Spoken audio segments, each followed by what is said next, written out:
ആക്രമിച്ച കേസ് വിധി പറഞ്ഞു കഴിഞ്ഞിരിക്കുകയാണ്.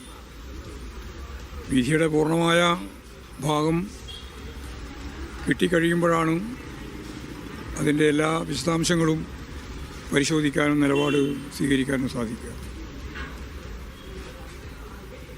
ഒരു വലിയ വിഭാഗത്തെ കുറ്റക്കാരാണ് എന്ന് കോടതി കണ്ടെത്തിയിരിക്കുകയാണ്. പക്ഷേ ഇതിൻ്റെ പിന്നിൽ ഗൂഢാലോചന നടത്തി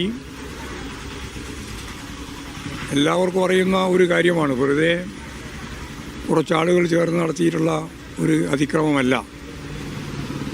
അതിൻ്റെ പിന്നിൽ പ്രവർത്തിച്ച ശക്തികളുണ്ട്. അതിൻ്റെ ഗൂഢാലോചന ഇപ്പോഴും തെളിയിക്കപ്പെട്ടിട്ടില്ല എന്നാണ് കോടതി വിധിയുടെ ഭാഗമായി പരാമർശിക്കപ്പെട്ടിട്ടുള്ളത്. സ്വാഭാവികമായും അതിജീവിതക്കൊപ്പമാണ് ഗവൺമെൻറ്.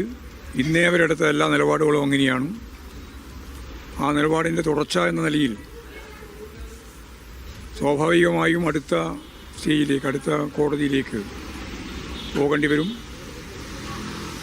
അങ്ങനെ അതിജീവിതയ്ക്കൊപ്പം തന്നെ നിൽക്കും. അത് ഏതറ്റം വരെയും പോകാൻ തയ്യാറാണ് എന്ന ഗവൺമെൻറ്റിൻ്റെ നിലപാടിനോടൊപ്പം തന്നെയാണ് CPIM എല്ലാ കാലത്തും ഉറച്ച നിലപാട് സ്വീകരിച്ചിട്ടുള്ളത്. ഈ കേസിൻ്റെ വിധി വന്ന പശ്ചാത്തലത്തിൽ ഭാഗികമായിട്ട് പ്രതികൾ ശിക്ഷിക്കപ്പെട്ടു. പക്ഷേ ഇതിൻ്റെ ഉത്തരവാദികൾ ആരാണിതിൻ്റെ ഗുണഭോക്താവ് എന്ന കാര്യം തെളിയിക്കപ്പെട്ടില്ല എന്നാണ് പറയുന്നത്. പ്രോസിക്യൂഷൻ തീർച്ചയായും അപ്പീൽ പോകുമെന്ന കാര്യത്തിൽ എനിക്ക് യാതൊരു സംശയമില്ല.